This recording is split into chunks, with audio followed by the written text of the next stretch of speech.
বিসমিল্লাহির রহমানির রহিম।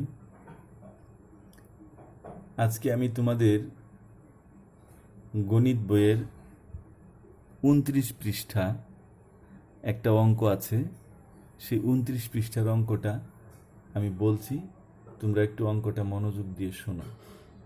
29 পৃষ্ঠা, সবাই গণিত বইয়ের 29 পৃষ্ঠাটা তোমরা বের করো। বের করে সবার উপরে 3 নাম্বার অঙ্কটা আমি পড়ছি, তোমরা শোনো। গণিত বইয়ের 29 পৃষ্ঠার 3 নাম্বার অঙ্ক। এখানে লেখা আছে কিছু টাইলস আছে, সবার উপরে কিছু টাইলস আছে যার প্রত্যেকটির দৈর্ঘ্য 8 সেন্টিমিটার এবং প্রস্থ 6 সেন্টিমিটার। আমরা টাইলসগুলো মেঝেতে বসিয়ে একটি বর্গক্ষেত্র বানাতে চাই। সবচেয়ে ছোট বর্গক্ষেত্রটির এক বাহুর দৈর্ঘ্য নির্ণয় করি।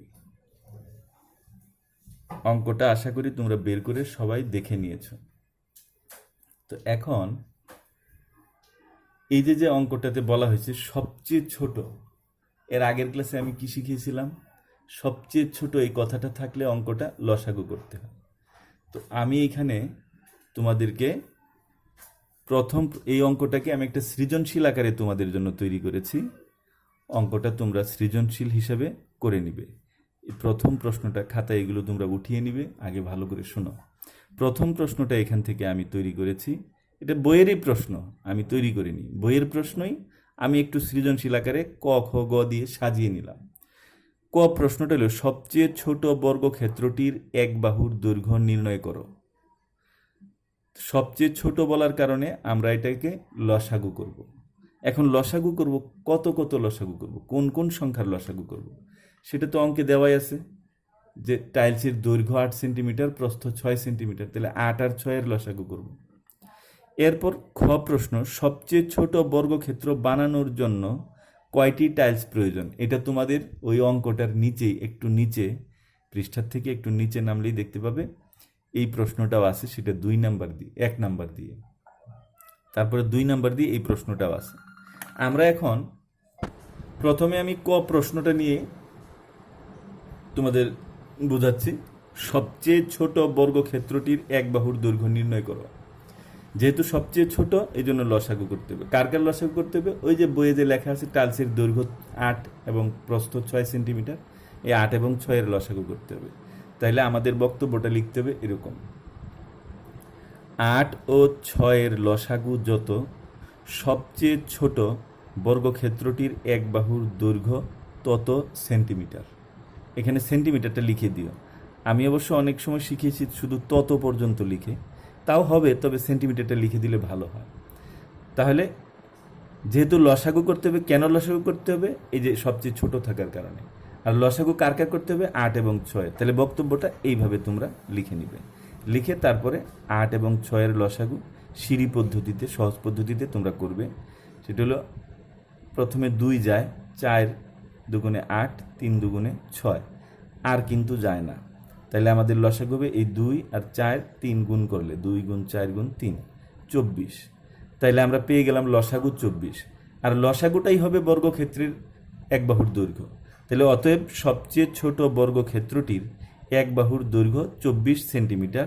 উত্তর 24 সেন্টিমিটার। তাহলে ক এর উত্তর আশা করি তোমরা বুঝতে পেরেছ। এবার আমরা খ প্রশ্নে চলে যাব। খ প্রশ্নটা কি? সবচেয়ে ছোট বর্গক্ষেত্র বানানোর জন্য কয়টি টাইলস প্রয়োজন। এখন আমরা খ প্রশ্নের সমাধান করব। কয়টি টাইলস প্রয়োজন, এটা যখন আমাকে বের করতে বলছে, সবচেয়ে ছোট বর্গক্ষেত্র বানানোর জন্য কয়টি টাইলস প্রয়োজন, তাহলে আমাকে এখানে প্রথমেই দুটো কাজ করতে হবে। একটা হচ্ছে এই যে টাইলসের দৈর্ঘ্য এবং প্রস্থ 8 ও 6 সেন্টিমিটার, এই টাইলসটার ক্ষেত্রফল বের করতে হবে প্রথমে। টাইলসের ক্ষেত্রফল আমি কিভাবে বের করব? দৈর্ঘ্য গুণ প্রস্থ দিয়ে আমি টাইলসের ক্ষেত্রফলটা বের করলাম, যে টাইলসের দৈর্ঘ্য 8 সেমি, প্রস্থ 6 সেমি, সুতরাং টাইলসের ক্ষেত্রফল 8 গুণ 6 বর্গ সেমি সমান 48 বর্গ সেমি। এটা হলো টাইলসের ক্ষেত্রফল। আবার ওই যে আমি ক থেকে পেয়েছি যে সবচেয়ে ছোট বর্গক্ষেত্রের এক বাহুর দৈর্ঘ্য 24 সেন্টিমিটার, এটা কতে পেয়েছি, সেই বর্গক্ষেত্রটার ক্ষেত্রফল বের করতে হবে। তো বর্গক্ষেত্রের ক্ষেত্রফল কি? এক বাহুর দৈর্ঘ্য গুণ এক বাহুর দৈর্ঘ্য। তাহলে যেহেতু এক বাহুর দৈর্ঘ্য 24 সেন্টিমিটার, তাহলে সবচেয়ে ছোট বর্গক্ষেত্রের ক্ষেত্রফল হবে 24 গুণ 24 বর্গ সেন্টিমিটার। এই দুইটা গুণ করলে গুণফল হবে 576 বর্গ সেন্টিমিটার। তাইলে আমরা দুইটা জিনিসের ক্ষেত্রফল বের করলাম। একটা হচ্ছে সবচেয়ে ছোট বর্গক্ষেত্রের ক্ষেত্রফল, আর হইল টাইলসের ক্ষেত্রফল। তো টাইলসের ক্ষেত্রফল 48 বর্গ সেন্টিমিটার, সবচেয়ে ছোট বর্গক্ষেত্রের ক্ষেত্রফল 576 বর্গ সেন্টিমিটার। এটা কেন বের করলাম? কারণ আমার কাছে জানতে চেয়েছে যে কয়টি টাইলস প্রয়োজন, এই জন্য। এখন আমরা কি করব? দুইটা ক্ষেত্রফলকে ভাগ করে দিব। এই যে সবচেয়ে ছোট বর্গক্ষেত্রের ক্ষেত্রফল 576-কে টাইলসের ক্ষেত্রফল 48 দিয়ে ভাগ করে দিব, তাহলেই টাইলসের সংখ্যা আমরা পেয়ে যাব। সবচেয়ে ছোট, সুতরাং দিয়ে সবচেয়ে ছোট বর্গক্ষেত্র বানানোর জন্য টাইলস প্রয়োজন 576 ভাগ 48টি। এখানে আবার সেন্টিমিটার লিখে দিও না, কারণ কয়টি টাইলস প্রয়োজন সেটা বের করতেছি, এই জন্য টি হবে। তাহলে ভাগ করলে হবে, এই 48 দিয়ে 576-কে আমি ভাগ করেছি। প্রথমে একবার গেল 9 থাকলো, 6 আনলাম, দুইবার গেলে 96, এই 12টি। তাহলে উত্তর 12টি। সবচেয়ে ছোট বর্গক্ষেত্র বানানোর জন্য টাইলস প্রয়োজন 12টি। আশা করি তোমরা বুঝতে পেরেছো। এবার আমরা গতে চলে যাব। গ প্রশ্নটা দেখো, আকারের দিক থেকে দ্বিতীয় ক্ষুদ্রতম বর্গক্ষেত্র বানাতে কয়টি টাইলস লাগবে? এখন এখানে একটা জিনিস বোঝার আছে।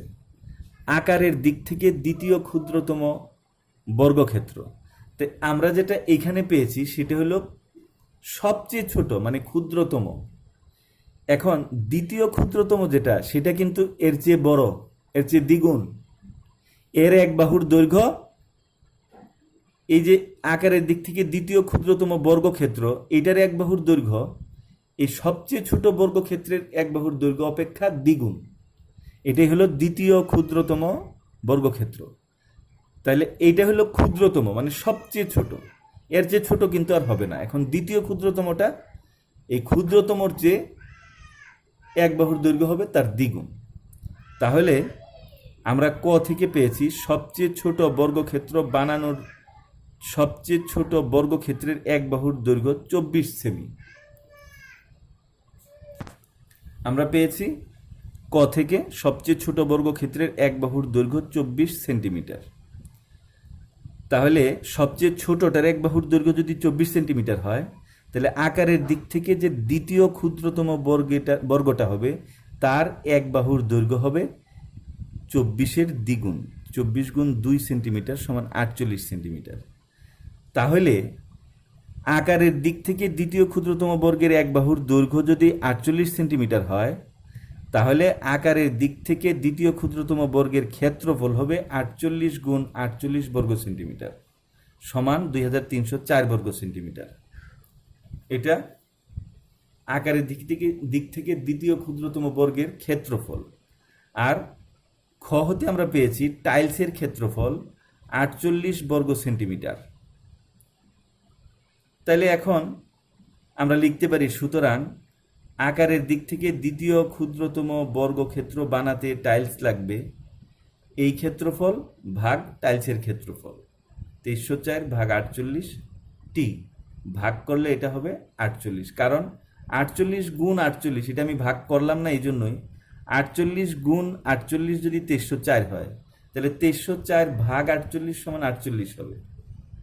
এটা সহজেই বোঝা যায়, এই জন্য আমি ভাগ করি নাই। 48টি, উত্তর 48টি।